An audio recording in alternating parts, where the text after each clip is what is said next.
entrei no Karatê a partir de, acho que é uma iniciação, de certa forma, quase clichê, né?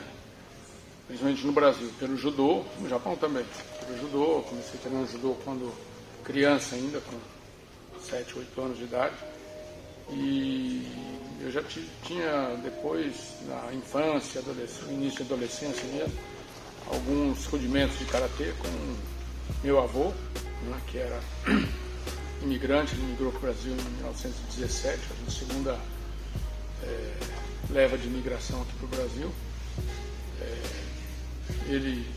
Meu avô, do lado paterno, era oriundo de Okinawa e Nagamine, né, tem parentes, tios e primos que foram eminentes personalidades do Karatê Shorin, lá em Okinawa. E do lado da minha mãe, meu avô era de Kyushu, né, de Kagoshima, né. Na época que ele migrou para cá era Satsuma. E, então esses foram os rudimentos. Depois eu treinei uma temporada e continuei no judô mesmo, no interior de São Paulo. Comecei Sankichi Takahashi, que era do Budokan, Cidade Olímpia, depois com Matsumi, que era Shitoryu, de Karatê, mas fazia judô. E nessa época já comecei a ter contato com o Shotokan, através da figura do sensei Yasutaka Tanaka, que estava baseado no Rio de Janeiro, no interior também, e outros professores que estavam recém-chegados no Brasil, no final da década de 60, né? Sensei Matida, o senpai, meu sensei também, sensei Yasuyuki Sasaki. E no final da década de 60, começo da década de 70, então, quando nós começamos, o Brasil recebeu o sensei Takito Okuda, e aí eu fiz o curso de instrutores da época de Nihon Karate Kyokai, hoje JK, né, Japan Karate Association. É um curso de instrutores, é um curso voltado para o objetivo principal de formação de instrutores do Karate Shotokan. E nesse meio tempo eu tive convivência e treinamento com aulas, né, com vários mestres, né, da JK, desde Sensei Nakayama, Masahiko Tanaka, Asai, Oishi, Sensei Isaka também, Yahara, e depois Sensei Nishiyama, acompanhando o trabalho do Sensei Shirai também, tendo curso em algumas ocasiões na Europa também com o Sensei Kaze. Depois, no final da década de 90 e início dos anos 2000, eu passei uma temporada no Japão trabalhando na área de medicina do esporte e aí frequentando mais a miúde a JK também, participando de um processo de aprendizado novo, né? Durante esse período também, aí eu fiquei baseado em Nagoya, trabalhava na área de medicina do esporte lá com o time de futebol do Nagoya. Anteriormente tinha acompanhado um trabalho com Kashima Antlers, na área de fisiologia. Aí em Nagoya eu fiquei posteriormente, e aí no Hombu Dojo de Nagoya, né? E também no Hombu Dojo de Mundial de Tóquio também, e participando do trabalho lá. Então essa basicamente sim a minha formação, num briefing muito rápido.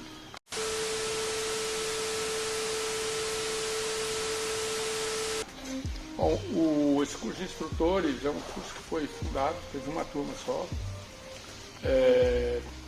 Existia uma autorização formal da JK do Japão, né, através da figura do Sensei Nakayama, e o preceptor era o Sensei Takito Okuda, né, recém-falecido. E para essa primeira turma foi a realização de um exame, né, um exame prático, um exame teórico. Esse exame teórico ele constou de uma questão aí para ser resolvida em 1 hora, escrever no máximo em 1 hora sobre um termo japonês, mas versava sobre a supremacia, né, do espírito sobre a técnica. Né? E depois disso a parte prática foi exatamente sobre isso, mas a prática disso. Então, todos lutavam contra todos. E os que foram aprovados nesse exame foram 8 pessoas.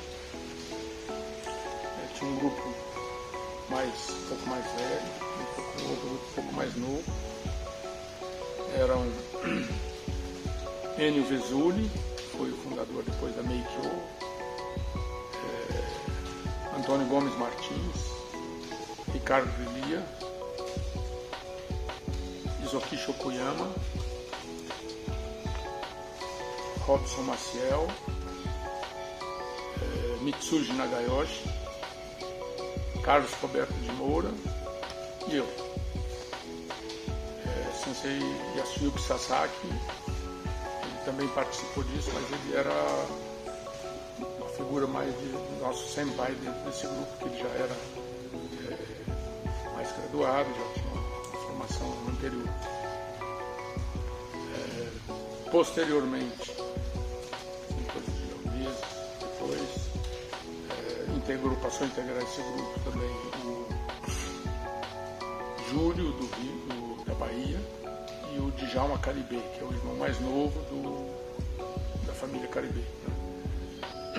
O Denilson, e quem o enviou para cá, para São Paulo, para esse curso, foi o irmão mais velho dele, que era o Denilson Caribé. A Sensei Matilda já tinha vindo para o Brasil, que eu acompanhava a Sensei Matilda desde os meus 13, 14 anos. Foi quando ele chegou no Brasil e já tinha se dirigido à Bahia. E veio também Carlos Rocha, Sensei, também desse grupo. E tinha um outro integrante do Rio de Janeiro, que foi enviado se não me engano, ele era aluno do Sensei Tanaka, Yasutaka Tanaka, chamado Francisco.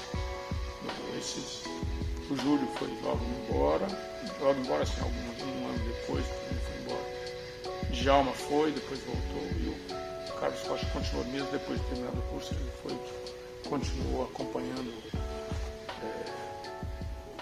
o Sensei Okuda até quando ele se afastou de toda essa estrutura da JK. Né? E os treinos eram treinos, como você sabe, todo mundo é um treino que a formação de instrutores é um treino um pouco mais exigente, bem mais exigente do que para as outras pessoas, um treino normal de dojo. Né? E, consequentemente, também as exigências pessoais são outras. Né? Está formando instrutores, professores, para quem não praticante só. Né? São exigências diferentes, não do ponto de vista só do aprimoramento técnico, mas de como entender o mecanismo para você dar aula, né? A disponibilidade que se tem também, o quanto de doação que você tem. Então, são outras exigências também.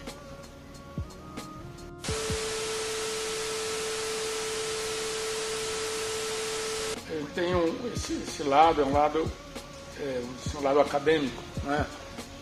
Na minha formação eu sempre, como eu tive sempre uma prática muito vinculada, né, a Budô, né?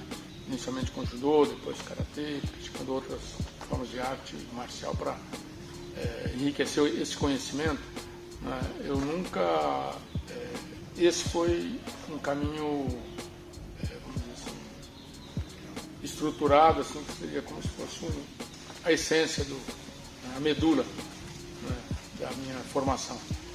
E junto com isso,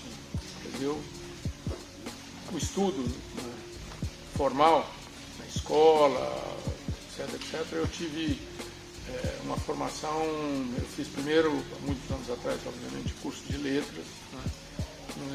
Nesse curso de letras eu estudava, tinha uma vinculação com o estudo de teoria da literatura, mas voltada principalmente para a teoria da comunicação e processos de comunicação não verbal, com gestualidade humana, estudo com fotografia também.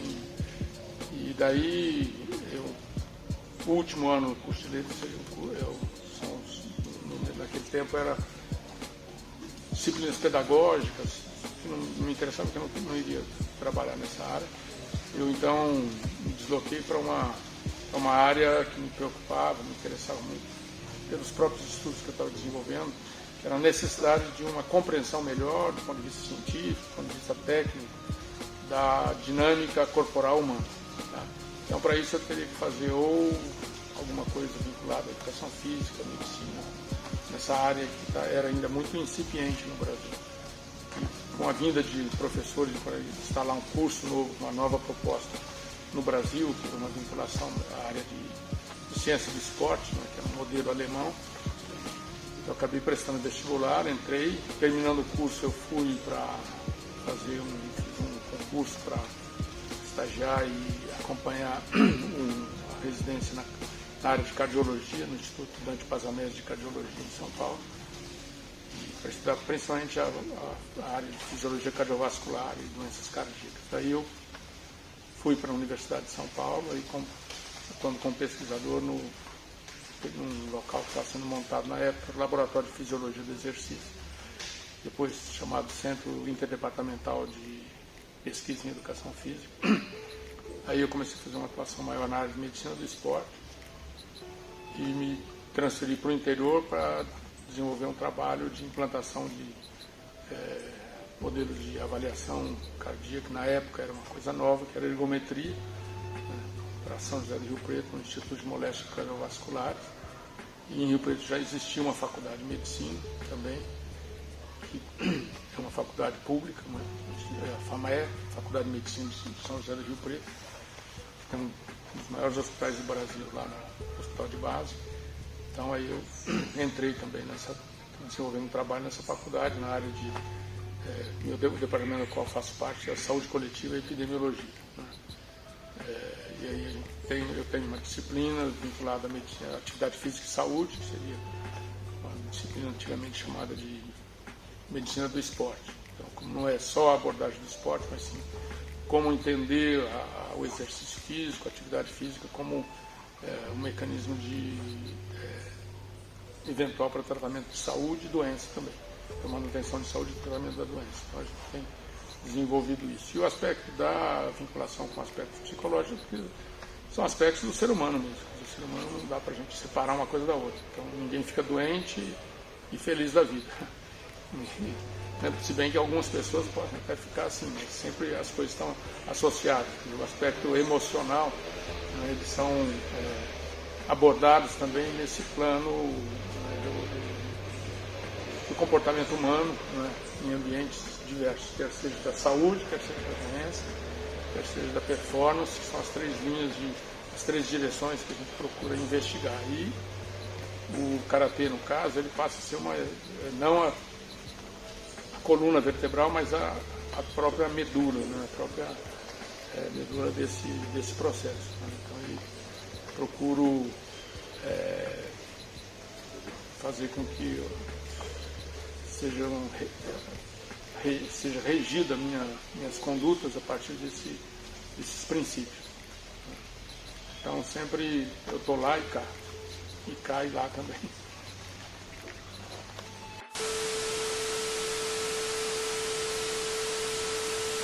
Eu trabalhei na área de preparação física, trabalhei com várias outras modalidades. Até hoje, já cobriu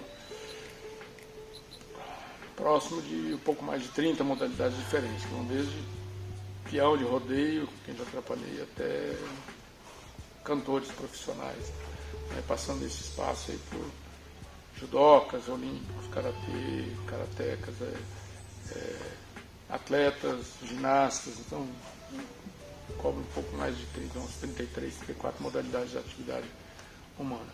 E quando eu fui trabalhando com o futebol, eu tinha trabalhado mais como fisiologista, então eu fazia a orientação de como os preparadores físicos iriam atuar. Né? Então, e aí, fazendo essa parte de fisiologia, e aí com braço na medicina do esporte também. Então, trabalhando desde uma ação vertical, desde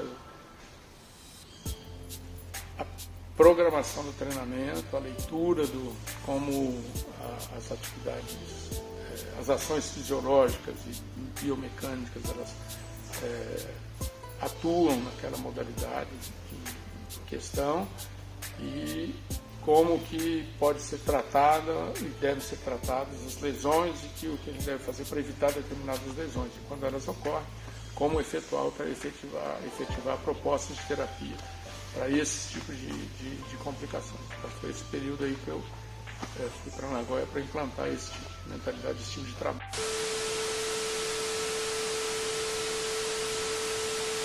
Haikai é um tipo de,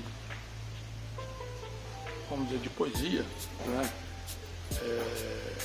Característica bem asiática, né? Japonesa. Na verdade, a estrutura do Haikai, ele vem de uma primeira parte de um tipo de poesia japonesa, né, que é chamada Tanka. A parte inicial do Haikai, a parte inicial, o Tanka, são 3 versos, né, tradicionalmente composto o primeiro verso são de 5 sílabas, o segundo verso de 7 sílabas e o terceiro verso de 5 sílabas também. Mas isso é uma estrutura comum na língua japonesa, porque a língua japonesa é uma língua silábica, né? Então ela facilita esse tipo de, além de ser silábica, ela é onomatopaica, então ela tem o som, a interjeição que a gente usa para sonora, ela tem um significado que pode falar hana e hana. Hana e hana, é a mesma, aparentemente é a mesma coisa, só que um é nariz, o outro é flor.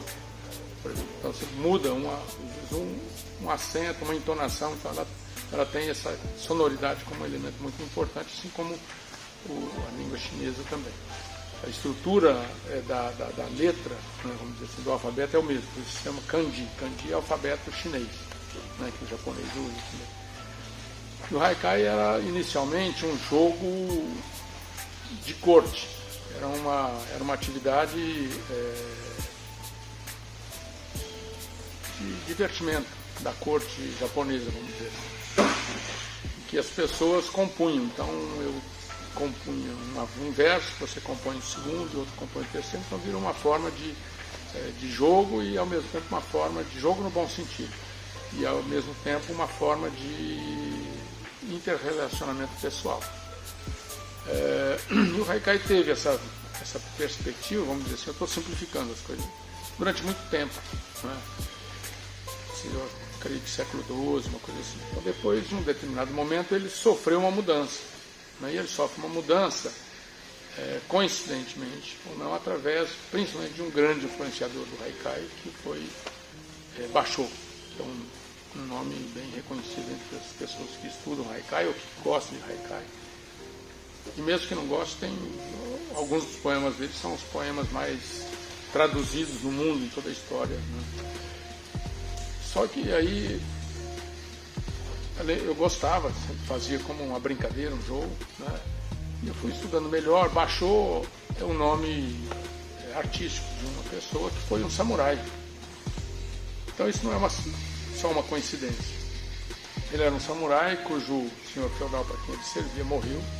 Então ele ficou andando como um ronin. E ele abandona a vida de samurai ou de Kushina e passa a fazer Haikai. Então ele tem uma grande quantidade de seguidores, né? Ele te deixa. E é muito interessante que com o aparecimento de Basho, o Haikai, de uma forma muito sutil, ele muda a estrutura também. Entendeu? Então pode ser uma coincidência ou não, muito interessante que uma pessoa que tem uma visão e uma formação advinda de toda uma vida vinculada ao Budô, ao Bujitsu na época, ele fazendo o Haikai, ele também muda. Então ele, vamos dizer assim, ele quase que introduz conceitos zen, né, não religiosos, mas conceitos zen de cultura, da cultura zen no Haikai. Então ele traz para o Haikai toda aquela vivência dele, provavelmente. Eu não creio, obviamente, que tenha sido uma coisa dele, assim, ele tendo essa consciência, mas se era ele, então ele faz. Né? E até na sua morte, né? Ele manteve essa postura, porque quando ele morre, ele pede que ele não fosse enterrado em lugar nenhum, né? Que ele fosse enterrado e jogado para qualquer lugar, para que as pessoas não soubessem onde, para não criar não se transformar a morte dele num objeto e num local de peregrinação para as pessoas irem lá cultuar. Então, que fosse uma coisa, as cinzas dele fossem esparramadas por qualquer lugar. Então, essa estrutura do Haikai, ela tem muito a ver com o que a gente busca na prática do Karatê também. Né? Da mesma maneira que a música. Então, quando eu comecei a fazer alguma coisa de Haikai, foi para expor para as pessoas um fragmento do cenário onde o Karatê ou outras formas de arte marcial também floresceram, né? onde elas nasceram, onde elas surgiram, qual o ambiente cultural, né? E isso pode ter gerado isso também, quer seja o Haikai, quer seja a música japonesa, quer seja o teatro tradicional, etc. Então, a gente tem uma série de elementos, por exemplo, no Haikai, que é o intervalo entre um verso e outro, da mesma maneira que na música eu tenho intervalos, né, que são importantes para perceber numa situação de luta, na execução do kata, da mesma maneira que a gente vai encontrar isso também na própria conceito de distância, espaço, né, de espaço e tempo, aliás. São conceitos advindos que nós usamos no Karatê, mas eles são provenientes da arquitetura, por exemplo, o conceito de mar, né, ele vem da arquitetura. Né, e esse mesmo conceito a gente tem no Haikai e a gente tem na execução do kata também. Né, então são obviamente conceitos que emanam da presença humana na sua interface com a arte, por isso que a gente fala hoje arte, arte marcial. Então eu posso entender que marcial o que é? Soco, chute, tudo bem, mas por que é arte? Então, no aspecto de arte, ela não difere muito dos elementos fundamentais da música, da dança, do teatro. São formas de manifestação do conhecimento humano também.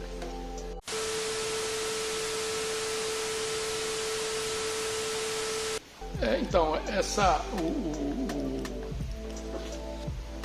o estúdio quer dizer, o desenho em si, né, ele tem exatamente essa manifestação da questão de arte. Né? Então, da mesma maneira que a gente pensa que no Haikai, com esses intervalos que a gente encontra no Haikai, quer dizer, não é só a frase que você usa, mas sim o intervalo entre uma frase, entre um verso e outro, é que pode compor o poema também. Então ele faz parte intrínseca do poema. E muito provavelmente um dos grandes cineastas do mundo, Sergei Eisenstein, ele tem usado isso quando ele elabora, ele traz para o cinema o conceito de montagem no cinema. Né? Porque até então o cinema era feito de uma forma linear, né? E com Eisenstein ele começa a trabalhar com montagem. Ele faz recortes, monta, traz o futuro para o presente, joga o presente para o passado, etc. Ele cria uma estrutura. Basta a gente ver os filmes do Eisenstein para cá e os filmes do Eisenstein para trás. Né? E essa estrutura é uma estrutura muito forte também nos desenhos do Ghibli, que é esse famosíssimo estúdio de desenho, desenho animado, vamos dizer assim. Né? Então essas estruturas elas são intrínsecas, né? Quer dizer, da mesma maneira que a gente vai encontrar no ukiyo-e, que é as formas de gravura da Idade Média japonesa. Então nada a ver com querer reviver o passado, ficar vivendo com os dois pés no passado, não, mas é importante a gente compreender esse elemento que perpassa por toda a humanidade, desde a antiguidade até os dias de hoje. Da mesma maneira que as formas de luta, elas tinham uma característica utilitária para a guerra, lá atrás, como elas chegaram hoje. Hoje não tem sentido a gente ficar treinando soco, chute para acertar alguém. É mais fácil usar um martelo, um porrete na cabeça, ou dar um tiro, não é? Então são processos tecnológicos de evolução, mas no entanto isso permaneceu por quê? tem motivo para ter permanecido, da mesma maneira que a literatura, da mesma maneira que o desenho, da mesma maneira que outras formas de arte, elas ultrapassaram as barreiras todas dos anos, dos tempos, para chegar até o dia de hoje. Né? Então essas relações são intrínsecas. Né?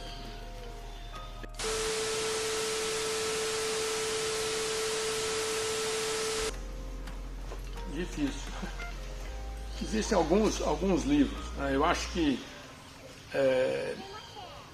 um livro importante é um livro do Eugen Herriger, que é um clássico, né? Chamado A Arte Cavalheiresca do Arqueiro Zen. Né? E por quê? Porque ele foi escrito para o Ocidente.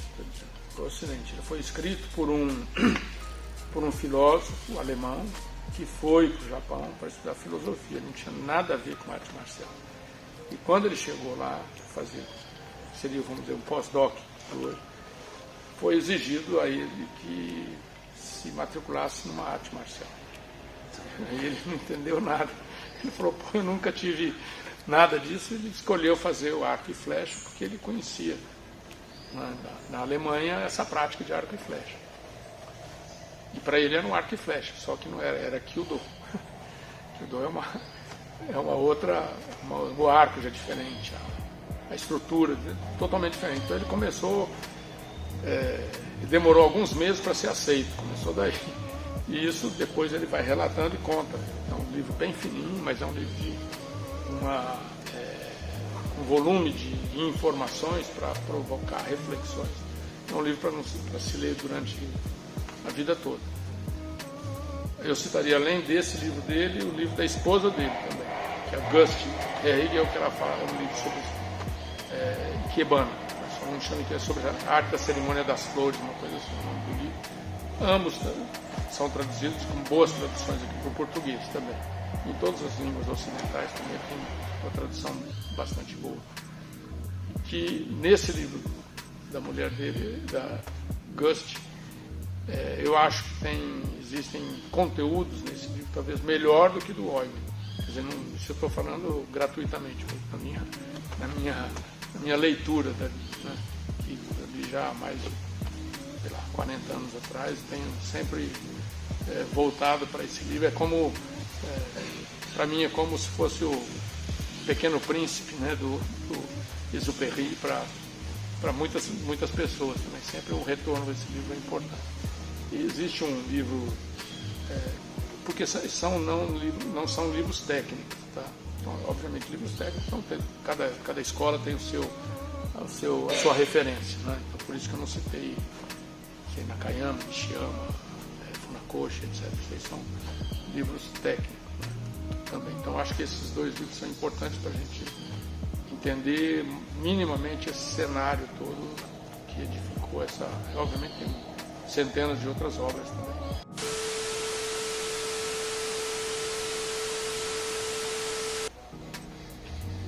Eu acho que não tem. Bom, aí se a gente extrair a parte de filosofia, né, que não tem a ver com. Né, eu acho que eu leio muita coisa assim também, mas eu pensaria. Eu acho que tem alguns livros que ajudam muito a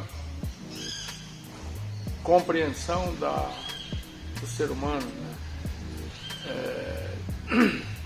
Existe um livro muito interessante de um autor alemão chamado Grodeck, né? Georg Grodeck. Esse livro tem traduzido para português, foi editado pela Perspectiva, não sei se está esgotado ou não. Grodeck foi um médico, acho que psiquiatra, talvez tenha sido o precursor da psicosomática, psicanalítica, né? Apesar da formação dele em psiquiatria. Ele foi mais ou menos contemporâneo do Freud, porém o Freud não tratava de doenças físicas, né? Ele tratava de aspectos psicológicos, psíquicos. O Grodeck ele chegava trabalhava na mesma abordagem psíquica e através das doenças físicas. Então ele tinha Ele próprio foi um laboratório para ele. Então, ele tinha um ambulatório em Baden-Baden, na região de Baden-Baden, na Alemanha, em que ele atendia pessoas com doenças físicas e a partir dessas doenças físicas ele fazia uma vinculação com, entendia, estou sendo simplista demais nisso, mas ele entendia o sofrimento físico, como, aliás, as doenças físicas como uma manifestação do sofrimento psíquico. Tá? Então isso, ele tem alguns livros que são bastante importantes, um deles é o livro que é bem interessante a leitura, interessante, também estou sendo muito superficial, chama o livro do Isso, foi traduzido em alemão, é Der Buch das Es, né?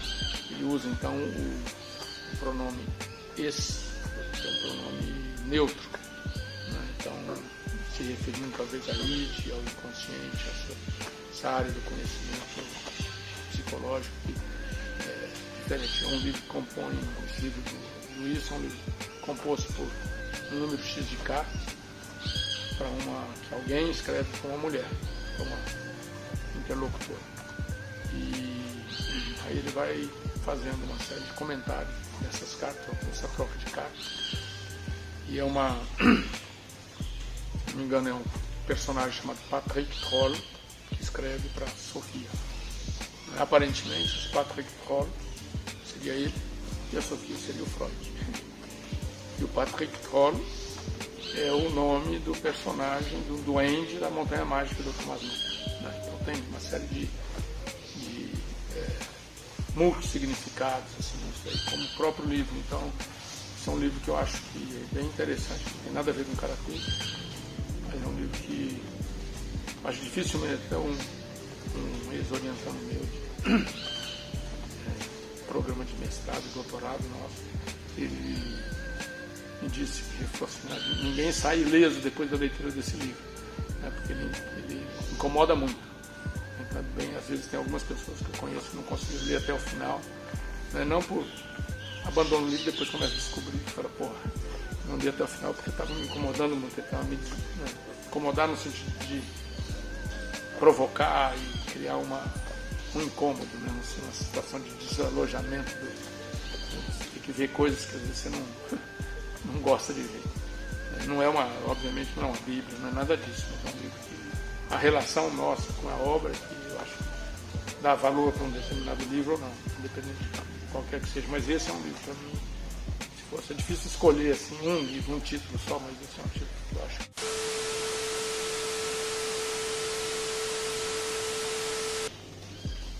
Mu, né? Mu é o mesmo conceito de Kará, né? Ku também, que é vazio. Né? Vazio no sentido de plenitude, né? Vazio, esse kanji talvez tenha sido introduzido esse ideograma tenha sido introduzido, desenvolvido no alfabeto chinês, no kanji, advindo do sânscrito, né? Que não é um conceito elaborado a partir eventualmente da China, mas sim da Índia, na introdução do budismo indiano na China e não proliferação do. Então isso surgiu como uma conversa, vamos dizer assim, do Sutra do Coração, que Kanzeon e Shariputra dialogam entre si, uma da divindade da sabedoria, conversando com a divindade da compaixão, ela sugere que a outra experimente, viva a experiência do vazio. E aí então a palavra é Ku, que é lida como Ku, Mu ou Kará, mesmo ideograma dependendo de como é feita a leitura. E nesse momento essa palavra, esse conceito, ele se antepõe à forma.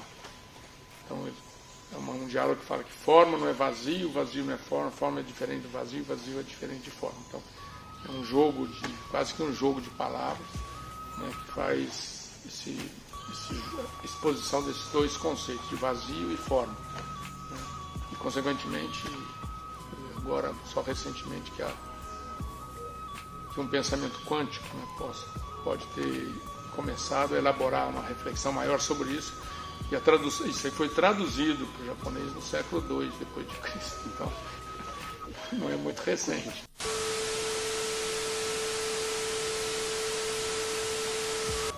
Shingitai é um princípio fundamental, eu acho, não só para praticantes de arte marcial, né, mas para experiência da vida também, né, para o desenvolvimento dessa leitura do que seria técnica, do que seria tática, do que seria estratégia, do que seria corpo, mente e espírito. São entidades, vamos dizer assim, ainda que separadas, elas são integradas, né? O que acontece é que às vezes eu me atenho mais a uma do que a outra, né? Então eu preciso de saber buscar, né, esse processo, como o Shuhari também, né? Eu fico permanentemente num só, né? Preciso de conhecer os dois, vivenciar os três, para poder transitar neles, né? Para atingir sempre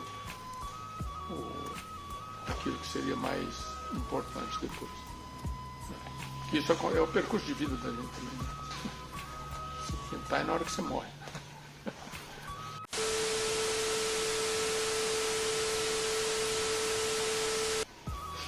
Kihon seria fundamento, né? Poderia ser técnica também, né?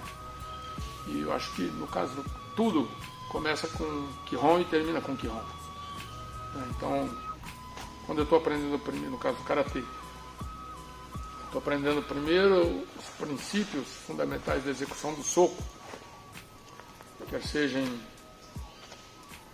posição natural, Shizentai, quer seja numa base, Zenkutsudachi, Kokutsudachi, qualquer base que seja, e quer seja movimentando, é Kihon, né? Quando eu começo a fazer kata, eu faço Kihon aplicado ao kata, é o Kihon aplicado. Quando eu vou lutar, é o kata aplicado à luta. Então ele sofre uma mudança. O Kihon ele não sofre muita mudança, ele não deve sofrer tanta mudança do fundamento básico para o kata. Mas do kata para comitê, sim, ele sofre adaptações, né? Uma vez sendo feito isso, eu preciso de voltar para o Kihon também, né? Então por isso que eu falo que o Karatê começa com Kihon e termina com Kihon. Isso foi um dos princípios fundamentais no curso de instrutores, que eu aprendi, procurei e procuro, né,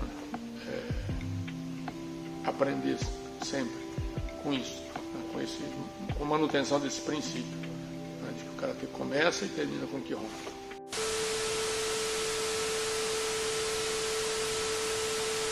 Kata, às vezes ele pode ser traduzido por forma, né, mas não é forma como uma representação ou um fingimento, né? O kata é o Kihon aplicado, mas eu preciso de entender o kata. Todo mundo fala que kata é uma forma de luta, tem que imaginar a luta. Não, eu tenho que lutar, né? Então eu preciso de fazer o dois, entender o movimento do kata e descobrir o movimento do kata com a sua possibilidade de aplicação em luta. Se ele não puder ser aplicado em luta, ele não é kata, ele vira uma representação somente, né?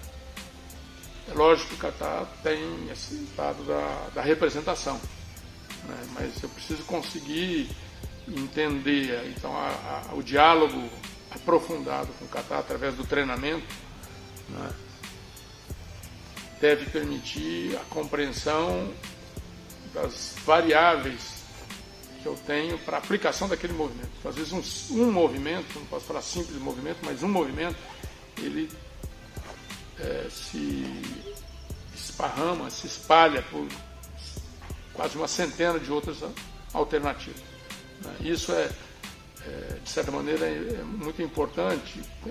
Isso é opinião pessoal. Eu penso que a organização do kanji, na língua escrita, né, japonesa, chinesa, ele trabalha muito com radicais. Então você tem um radical e esse radical ele se mistura com várias outras. Da mesma maneira que o alfabeto, de certa maneira, é um alfabeto românico também, né? O A que eu faço pode aparecer no caixa, pode aparecer na árvore, e são elementos diferentes, pictóricos diferentes, realidades diferentes. E o kata também deve ser desse jeito. Então aquele oizuki que eu aplico no Kihon, no fundamento, no kata ele adquire uma outra característica. Quando eu faço um oizuki no kata, mas eu estou encostado numa pessoa, eu faço um rikikomi, eu mudo a movimentação da minha perna, dos meus pés, através do que a gente chama de ashiwaza, então ele adquire uma outra conotação também, né? E assim sucessivamente. Então isso por isso que eu acho que é importante a gente estudar, e quando eu digo estudar não é pegar livro e ficar lendo só. Eu posso usar o livro como material de informação, mas principalmente através o estudo é feito através da execução prática, da descoberta prática. E isso não tem nada a ver com performance também, né? Senão a gente vai ficando mais velho, então eu vou perdendo aquela performance. Não é isso, né? Não é performance, mas sim realização daquele movimento, quer dizer, que tenha 90 anos, quer dizer, 100 anos, sei lá, então você tenha 10 anos de idade ou menos, né? Isso a gente tem, fazendo até uma relação com arte mesmo, que é o Kazuo Ono, que foi um grande, uma pessoa que criou uma forma de dança japonesa chamada Buto. Ele teve performance na sua manifestação de arte, que é o Buto, até próximos 100 anos, 100 e poucos anos, quando ele morreu. Ele foi filmado, né, obviamente com consentimento e consciência dele, na cama ainda, porque não conseguia ficar em pé, já doente, fazendo performance do Buto, né? Então isso é possível fazer. Nós vemos outros exemplos, não vou citar nome, mas um grande mestre de karatê que nós recém-falecido, em que ele teve filmagem dele fazendo alguns movimentos de kata no leito de UTI.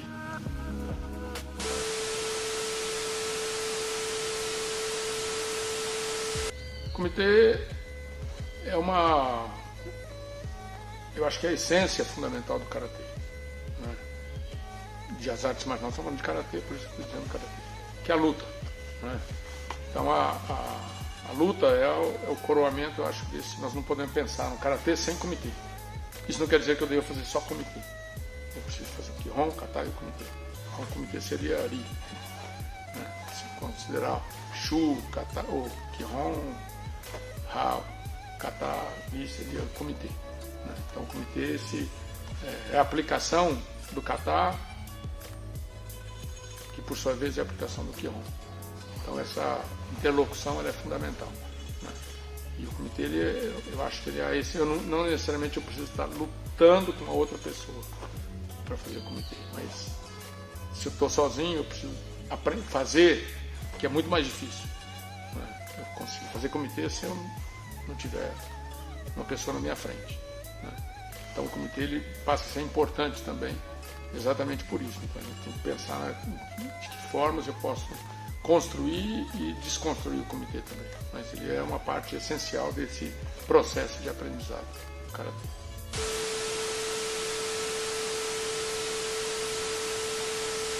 Budô é o caminho existe uma tradução, eu acho que eu não considero adequada, traduzir Budô por arte marcial, né? Porque Budô ele tem muito mais do que os conceitos só de arte marcial. Quando a gente está falando de arte marcial, nós estamos falando um conceito ocidental de Deus Marte, né? Budô seria, eu penso, um caminho para esse desenvolvimento do equilíbrio, né, proposto para o ser humano, motivado pelo contingenciamento de conflitos, como você resolve conflitos, né? E eu acho que o ser humano vive de conflitos, né? Se eu quero isso, não quero aquilo, quero trabalhar, não quero trabalhar, eu quero ganhar dinheiro para comprar isso, comprar aquilo. Então eu sempre tenho conflitos, né? Conflitos com filhos, se eu tenho filho, com namorado, com namorada, com mãe, com pai, com irmão. Então são conflitos. Então como nós podemos elaborar uma forma de controlar esses conflitos. Então eu acho que o Budô ele serve para isso, num ponto de vista simplista, né? Mas a ferramenta que nós temos, né, no caso do Karatê, é o nosso corpo, é a técnica do Karatê. Essa é a ferramenta que nós temos, né? Se eu fosse um monge budista, um padre católico, um pastor evangélico, um espírita, né? Um médium espírita, eu tenho são outras ferramentas, mas não são muito diferentes, não devem entender como ser diferentes para conseguir esse objetivo que é proposto pelo Budô, que é esse caminho, né? O Do, caminho, e Bu, entendendo o Bu como não como uma coisa vinculada para a guerra, para a luta, mas sim para a justiça, né? Para resolução de conflitos. Como ocorre a resolução de conflitos, essa é outra história.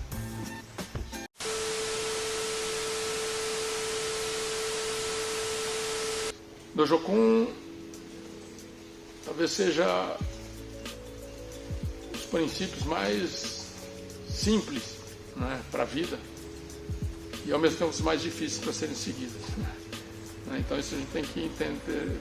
Eu penso, né? Não estou falando sobre uma forma para todo mundo, não estou pregando para ninguém.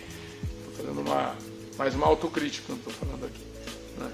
Dojokun, eu digo sempre que a gente não precisa nada mais do que só aquilo para viver, né? Quer dizer, isso de certa maneira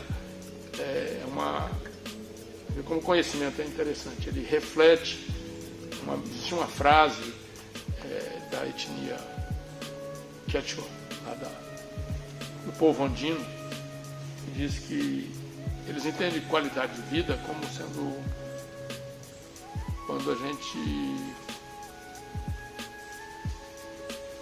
reconhece que o suficiente é o necessário. Então isso é o Dojokun também. O Dojokun são princípios de comportamento humano na sociedade e para a sociedade. Então ali no Dojokun não tem nenhum momento está falando que eu preciso de, sei lá, vou ser mais feliz com o iPhone do ano ou com o smartphone mais avançado, com um computador melhor, com um carro mais potente, com a casa mais bonita, com a comida mais saborosa. É o mínimo que é necessário, que é o suficiente para eu viver, né, no dia a dia. Viver não externamente, mas viver principalmente considerando a sua manifestação interior de vida, né? Então isso que eu entendo que seja o Dojokun.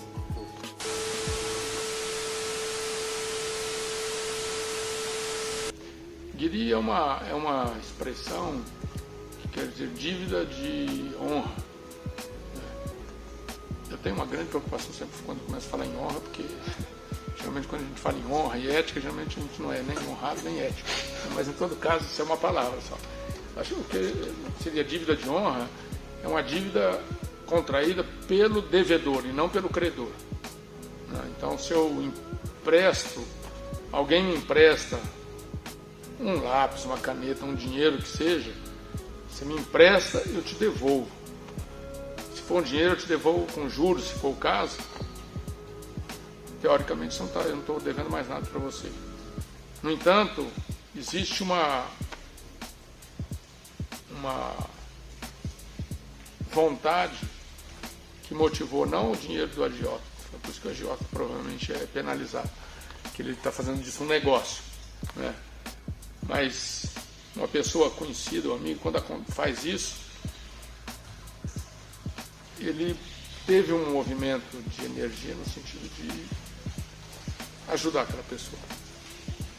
Ela recebe de volta, mesmo que ela não queira juros, mas você paga lá juros X%, você paga o dobro para ela, isso não paga, você está devolvendo um papel, devolvendo um dinheiro para ele, mas você não está devolvendo aquilo que motivou, que fez ela na hora pensar, não, vou emprestar.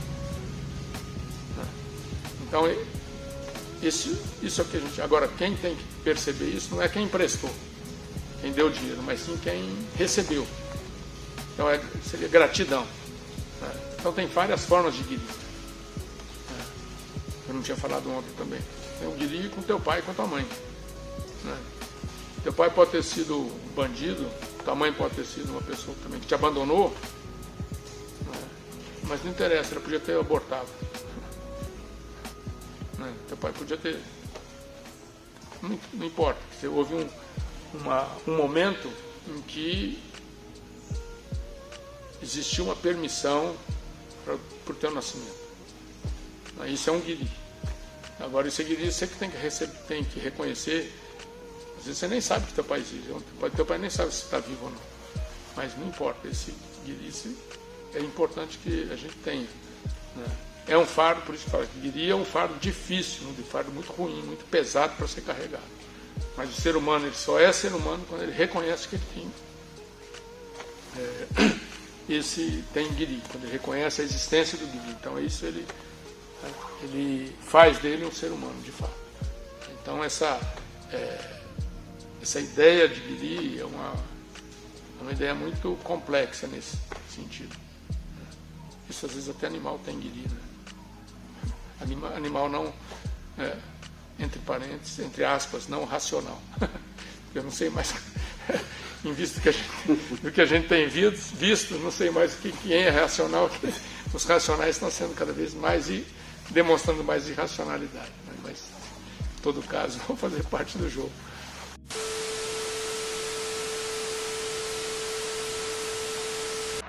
Obrigado, Sensei. Se o senhor puder deixar uma mensagem aí para o pessoal que vai assistir esse vídeo. Treinar karatê. Treinar karatê corretamente, porque também tudo que você fizer, procurar fazer. Não estou dizendo que o que eu faço, que ele faz é o mais correto, não é isso. Mas o correto, eu acho que é quando a gente identifica, né, aquela escolha com a sinceridade que a gente tem, que é um sentimento de, japonês fala makoto, né, que é um sentimento, não poderia traduzir por sinceridade, mas na verdade o teograma quer dizer que quando você tem a verdade no teu sentimento. Então essa congruência de valores, de verdade, de sentimento junto, então dá essa ideia do que seria makoto. Então acho que tudo que a gente faz deve ter